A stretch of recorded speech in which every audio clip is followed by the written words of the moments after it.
शाम एक बहुत काबिल एतमाद रावी है और बुखारी उन पर पूरा भरोसा करके हदीस इंक्लूड करते हैं। यहाँ दो राय हैं। कुछ तहकीक करने वालों का ख्याल है कि ये 6 या 9 की गिनती हिशाम से ही आई और शायद इराक में कुछ कंफ्यूजन हो गई, मगर क्लासिकल मुहद्दिस इससे इत्तेफाक नहीं रखते और हिशाम को लाजवाल मुअद्दल तस्लीम करते हैं। हम कह सकते हैं कि अगरचे सनद मजबूत है, मगर यह भी याद रखिए कि यह हदीस का मामला कोई पुरानी नस की तरह कतई नहीं। हदीस की रिवायत के अपने कॉन्टेक्स्ट और मतन की जांच भी की जा सकती है, खासकर तब जब वो मंतक के खिलाफ हो।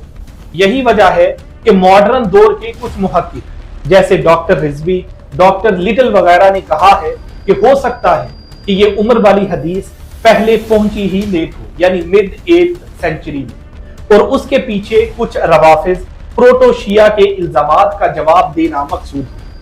ये एक एकेडमिक थ्योरी है जो कह रही है कि शायद आयशा रज़ियल्लाहु ताला अन्हा की इमेज को डिफेंड करने के लिए उनकी बहुत कम उम्र बता के उनकी शान को हाईलाइट किया गया कि देखो इतनी कम उम्र में उनकी फजीलत। ये सारे ख्यालात हैं जो रिसर्च में आते हैं, मगर पॉइंट ये है कि हदीस के ये नंबर हमेशा से कोई इजमा से तस्दीक शुदा फैक्ट की तरह ट्रीट नहीं हुए, बल्कि अब इस पर तहकीक हो रही।